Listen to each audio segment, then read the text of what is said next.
আমরা আমাদের শহীদ ভাইদের স্মরণ করছি এবং একই সাথে শপথ করছি আমাদের শহীদ ভাইদের জীবন, আমাদের আহত ভাইদের রক্তের মধ্য দিয়ে, ছাত্র জনতা ত্যাগের মধ্য দিয়ে যে গণঅভ্যুত্থান এসেছে, সেই গণঅভ্যুত্থানকে আমরা আমাদের জীবনের শেষ রক্তবিন্দু দিয়ে হলেও রক্ষা করব। ফেসিবাদী দলরা ঘরে লুকিয়ে আছে, সেখান থেকে তাদেরকে আমরা খুঁজে খুঁজে বের করে আইনের আওতায় নিয়ে আসবো। ছাত্র জনতার পক্ষ থেকে হুঁশিয়ার করে দিতে চাই, কোন ফেসিবাদী পোকা যদি উড়ার সাহস করে, জুতা পিটা করে তাদেরকে আমরা রাজপথ থেকে হটিয়ে দেব। আমার এক ফেসিবাদী ব্যবস্থার বিরুদ্ধে ছাত্র জনতা রাজপথে নেমে এসেছিল, যতক্ষণ পর্যন্ত এই ফেসিবাদের দোসররা দেশের বিভিন্ন জায়গায় বিচার প্রশাসন সহ বিভিন্ন জায়গায় তাদের লেজপত্র থাকবে, ততক্ষণ পর্যন্ত ছাত্র জনতা রাজপথে হাজির থাকবে। বিভিন্ন জায়গা থেকে বাংলাদেশের স্বাধীনতার সার্বভৌমত্ব নিয়ে ষড়যন্ত্র করা হচ্ছে।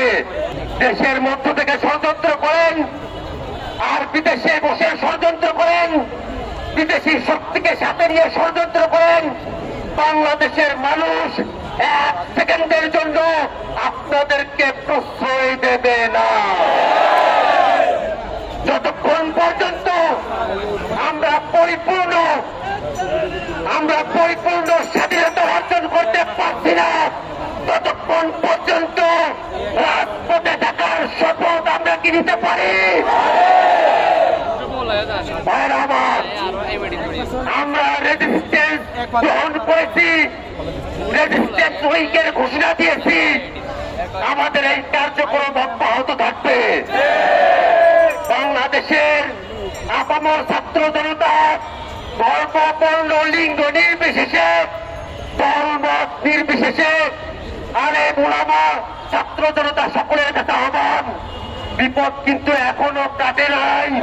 ওরা ষড়যন্ত্র করছে, সম্মিলিত ভাবে সেই ষড়যন্ত্র মোকাবেলা করতে হবে।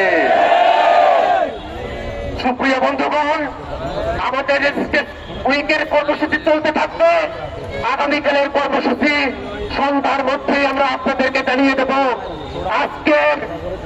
আজকের এই কর্মসূচিতে রোড মার্চে আপনারা অংশ নিয়েছেন।